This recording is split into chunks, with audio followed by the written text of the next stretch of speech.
আমি মৌসুমী জেরিন সোনিয়া, বাংলাদেশ জাতীয় সংসদে 268 নং আসন, নোয়াখালী 1, চাটখিল সোনাইমুড়ি একজন কৃতি সন্তান হিসেবে নিজেকে দাবি করছি। আমি নোয়াখালী চাটখিল সোনাইমুড়ি মানুষের কাছে আমার গ্রহণযোগ্যতা কতটুকু, মানুষের ভালোবাসা, প্রাপ্তি, এগুলো নিয়ে আসলে নিজের বিবেচনা তো নিজে করা যায় না।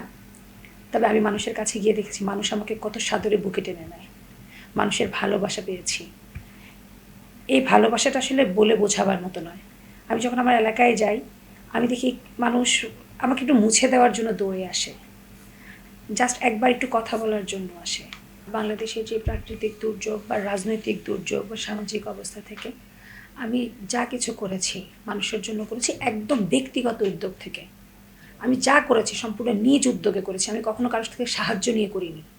আমার যতটুকু সামর্থ্য ছিল ইনশাআল্লাহ আল্লাহর রহমতে সেই সামর্থ্য থেকে আমি মানুষের কাছে গিয়েছি। আমি যখন বাংলাদেশে করোনা এসেছে, সেই করোনাকালীন সময়ে আমার এখনও মনে আছে, প্রথম শুরু করেছিলাম, এই গল্পটা একটা আসলে মজার। প্রথম শুরু করেছিলাম আমার বাসার সিকিউরিটি গার্ডকে দিয়ে।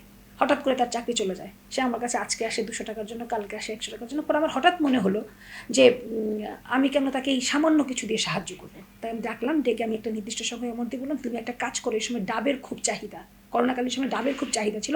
কামাল নাম ছিল ছেলেটার। তাকে আমি টাকাটা দিয়ে বললাম, তুমি বিজনেস করো। এই যে মানে আমার এভাবে আমার সাহায্যটা ছিল এরকম। আমি তৃণমূলে গিয়েছি, তৃণমূলে আমি যে গিয়ে দেখি যে কারো বন্যায় ঘর ডুবে গেছে, আমি তাকে ত্রাণ তো আমি দিয়েছি, হাজার হাজার মানুষকে ত্রাণ দিচ্ছি। তখন আমার কাছে মনে হচ্ছে না, আমি যদি এককভাবে একটা ঘর তৈরি করে দিই, তাহলে এভাবে একটা ঘর করে 5টা ঘর হলে 5টা ঘর দাঁড়াচ্ছে। এভাবে আমি করেছি কাজগুলো। আমার এখনও আমার বাসায় আমার যে একটা কাজে সাহায্য করে, তার হাজব্যান্ড একটা সময় রিক্সা চালাতো। আমার কাছে মনে হয়েছে এত পরিশ্রম, আমার বাসায় সে থাকে, আমি যদি তার পাশে না দাঁড়াই, আমি কি করলাম, তাকে বললাম তুমি ফলের ব্যবসা করো। আমি তাকে সহযোগিতা করলাম। এই গত নির্বাচনে, জাতীয় সংসদ নির্বাচনে আমি আমার এলাকায় একটা উন্মুক্ত ফ্রি ট্রি স্টল করেছিলাম। প্রায় 2 মাস যাবত ট্রি স্টল ছিল। রাজনৈতিক নেতাকর্মীরা সেখানে গিয়েছেন। আমি চেষ্টা করেছি তারা সারাদিন ক্লান্ত হয়ে এসে যাতে আমার এখানে 1 কাপ চা খেয়ে তাদের ক্লান্তিটা দূর করতে পারে, এই সহযোগিতা। তো সেখানে যে ছেলেটা ছিল, আমার মনে হয়েছে এই ছেলেটাকে আমার একটা ব্যবস্থা করে দেওয়া উচিত। সে 2 মাস আমার সাথে ছিল। তা আমি এখন উদ্যোগ নিয়েছি, আমি তাকে একটা কিছু করে দেব। এইভাবে মানে আমি আসলে এটা আমার একেবারে ব্যক্তিগত উদ্যোগ থেকে আমি ঘরে ঘরে আমার একটা ছোটোবেলা থেকেই ছিল মানুষের জন্য কিছু করার একটা প্রবণতা। আমি মানুষের কাছে যেতাম, একদম সাধারণ মানুষ হয়ে যেতাম। এখনও আমি মানুষের কাছে যাই, একদম সাধারণ মানুষ হিসেবে যাই। আমার চেষ্টা থাকে এরকম যে তাদের সাথে মিশে গিয়ে তাদের কষ্টের কথাগুলো জানি। তবে অবাক লাগে কি জানেন, যখন তাদের সাথে মিশে যায় তাদের না কোনো কষ্ট থাকে না, তখন তাদের কষ্টগুলো আনন্দে পরিণত হয়ে যায়। তারা ওই সাময়িক 5-10 মিনিট আমাকে পেয়ে তাদের দুঃখগুলো ভুলে যায়। এই যে মানুষের ভালোবাসা, এটা আসলে বলার মতো না। আর দলের কথা, আমার এখনও 2018 সালের নির্বাচনের কথা মনে আছে। 2018 সালে যখন জাতীয় সংসদ নির্বাচন হয়, আমি মানে তখন শুধুমাত্র আমি ঢাকা বিশ্ববিদ্যালয় থেকে পড়াশোনা করেছি। তো আমি ঢাকা বিশ্ববিদ্যালয় থেকে অনার্স মাস্টার্স দুটো সম্পন্ন করে আমি এখন গবেষণা কাজেও আছি। তারপর আমি কিছুদিন ব্যাংকে ছিলাম। ব্যাংকিং কাজে আমার পারদর্শিতা আছে। তো 2018 সালের নির্বাচনের সময় আমি গিয়েছিলাম আমার এলাকায়। তখন তো মানুষ ভোট দিতে পারেনি, সোজা কথা। আমি নিজেও আমার ভোটটা তখন প্রয়োগ করতে পারিনি।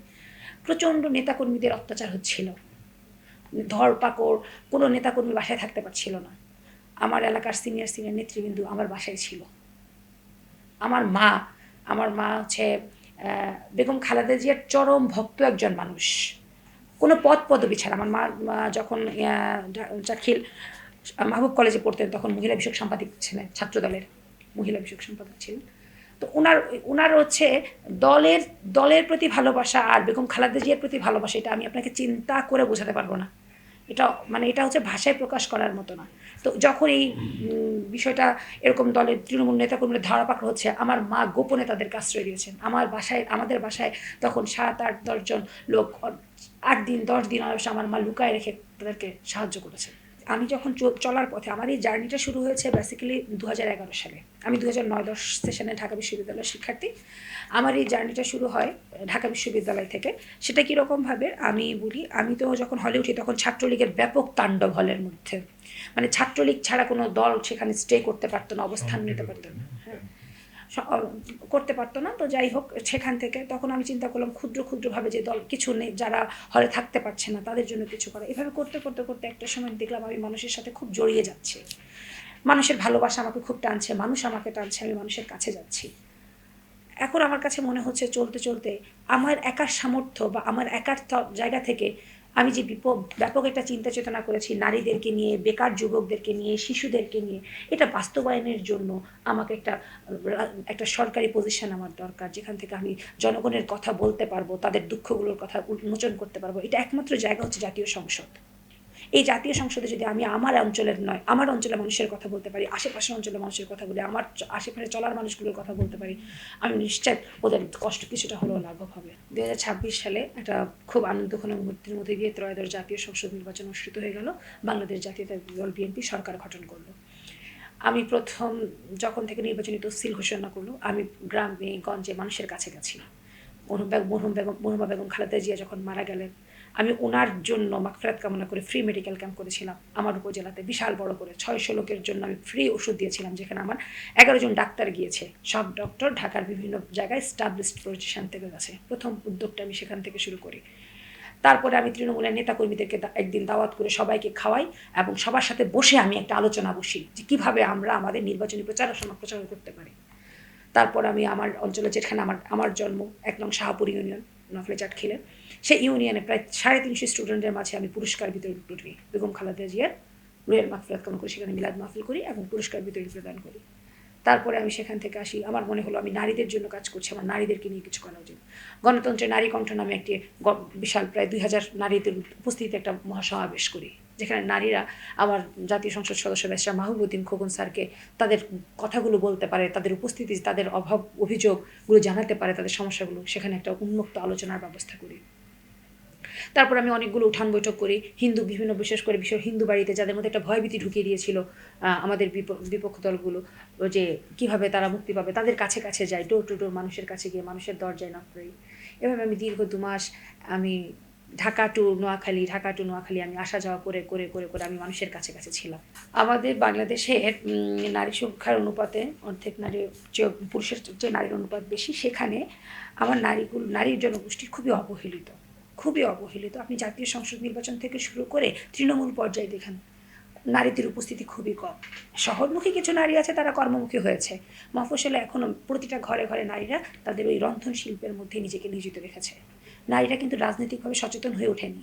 এখনও তার যে ভোটাধিকার প্রয়োগ, সে কাকে ভোট দিচ্ছে, কেন দিচ্ছে, কিসের জন্য দিচ্ছে, সেই সচেতনতা আমি তাদের মধ্যে তৈরি করতে পারিনি। আমার প্রথম বিষয় হচ্ছে নারীদেরকে আগে সচেতন করে তুলতে হবে তাদের অধিকার সম্পর্কে, তাদের ন্যায্য অধিকার বুঝে নেওয়া সম্পর্কে, তাদের অধিকার বোধ জাগ্রত করতে হবে, নারীদেরকে কর্মমুখী করতে হবে, যার জন্য সরকারের বিভিন্ন পরিকল্পনা থাকে। আমার ইচ্ছে আমার প্রতিটা গ্রামে ঘুরে ঘুরে প্রতিটা নারীর কাছে তার কর্মের ব্যবস্থা, যেমন হতে পারে এমন একটা সেলাই মেশিন দেওয়া, তাদের হাঁস মুরগি প্রতিপালনের উৎসাহ প্রদান করা, তাদেরকে কারিগরি শিক্ষার দিকে অগ্রসর করা, বিভিন্ন ট্রেনিংয়ের মাধ্যমে তাদেরকে দক্ষ করে তোলা, যার এই দক্ষতা দিয়ে তারা কাজ করতে পারে। এখন তো বিভিন্ন উদ্যোক্তা তৈরি হচ্ছে, ঘরে ঘরে উদ্যোক্তা তৈরি হচ্ছে। সেই উদ্যোক্তাগুলোকে পৃষ্ঠপোষকতা দিয়ে আমি এমনভাবে একটা জায়গায় দাঁড় করাতে চাই, আমার এলাকাটা এক সময় শিল্প উন্নত, অর্থনৈতিকভাবে এই নারীদের দ্বারাই স্বাবলম্বী হয়ে উঠবে। আমাদের যে সামাজিক কিছু অবক্ষয়, এটার মূল চালিকা শক্তি তৈরি করে এই বেকাররা। একটা মানুষ যখন তার কর্ম থাকে না, অলস মস্তিষ্কে সে অনেক কিছু করে বেড়ায়, তার কর্ম নেই, সে কী করবে? তার চলার জন্য সে তার কাছে অন্যের কাছে হাত পাততে হয়। তাহলে আমাদের সামাজিকভাবে নিজেকে উন্নত ডেভেলপ করতে হলে আমাকে এই বেকার সমস্যাটাকে মাস্ট বি নির্মূল করতে হবে। সেক্ষেত্রে কারিগরি শিক্ষার কোনো বিকল্প নেই, ভাষাগত দক্ষতার কোনো বিকল্প নেই। বহির্বিশ্বে যখন আপনি কোনো লোক পাঠাতে যাবেন, তখন ভাষাগত দক্ষতার প্রয়োজন হয়। আমি চাই আমার বেকার জনগোষ্ঠীকে ভাষাগতভাবে দক্ষতা অর্জন করাতে, ক্রিয়ামূলকভাবে তাদেরকে ডেভেলপ করতে, তাদেরকে কারিগরি শিক্ষায় শিক্ষিত করতে। তারপরে অর্থনৈতিক গভর্নমেন্টের বিভিন্ন প্রযুক্তি থেকে অনুদান দিয়ে তাদের এই দক্ষতাগুলোকে কাজে লাগিয়ে ইনশাল্লাহ আমরা যদি পর্যায়ক্রমে একটা গোষ্ঠী হয়ে সমগ্র গোষ্ঠী মিলে একটা কাজ করি, ইনশাল্লাহ একদিন বাংলাদেশ থেকে এই বেকারত্ব নির্মূল হবে ইনশাল্লাহ। আমাদের শিশুরা পুষ্টিহীনতায় ভোগে, গ্রামাঞ্চলের শিশুরা মারাত্মক পুষ্টিহীনতায় ভোগে। উন্নত শিক্ষা ব্যবস্থার একটা ঘাটতি রয়েছে। শিক্ষাগত মান যখন উন্নত হবে, শিশুরা অটোমেটিকলি উন্নত হয়ে যাবে। আমি শিশুদের স্বাস্থ্য ঝুঁকি নিয়ে খুবই চিন্তিত। যখন প্রাকৃতিক যে কিছুদিন আগে বন্যা গেল, বেশিরভাগ সবচেয়ে বেশি স্বাস্থ্য ঝুঁকিতে পড়েছে শিশুরা এবং বয়স্করা। এই যে পুষ্টিহীনতা, সেক্ষেত্রে আমি শিশুদেরকে নিয়ে কাজ করতে চাই এভাবে, শিশুদের মনস্তাত্ত্বিক দিক কীভাবে ডেভেলপ করা যায়। যখনই আমার অঞ্চলে মহিলারা কর্মমুখী হয়ে যাবে, তখন তাদের সন্তানকে দেখভাল করার জন্য একটা প্রতিষ্ঠান আমার দরকার। সেরকমভাবে আমি বয়স্ক যারা আছেন তাদের কথাও চিন্তা করছি। আমি সামাজিকভাবে আমার স্বাস্থ্য খাত, বিশেষ করে আমাদের স্বাস্থ্য খাতের অবস্থা খুবই করুণ।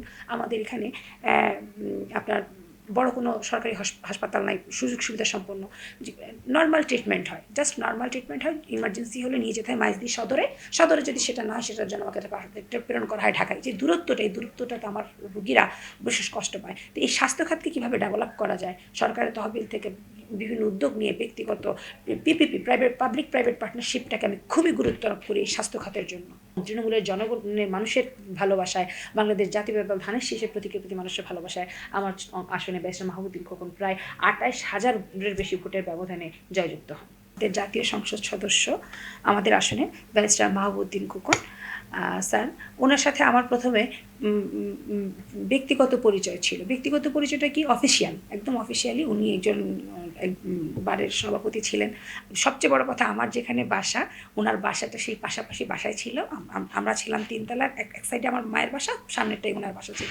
তা আমি ওনার রাজনৈতিক আদর্শ, ওনার যে দৃঢ়প্রত্যয়, ওনার যে সততা, আমি যত ওনার সাথে কথা বলতাম আমি ওনার কাছ থেকে প্রতিদিন কিছু না কিছু নতুন করে শিখতাম। ওনার কাছে আমি শিখেছি আপোষহীনতার একটা ব্যাপার। উনি কখনো, আমি একটা জিনিস দেখলাম ওনাকে, উনি কখনো অন্যায়ের সাথে সামঞ্জস্য করেন না, তোষামোদী চাটুকারিতা এগুলো উনি পছন্দ করেন না। এই যে ওনার মধ্যে এই কিছু দৃঢ় ব্যক্তিত্ব জিনিস, এই জিনিসটা আমাকে রাজনীতিতে আসার পথটাকে আরও বেশি সহজ করেছে।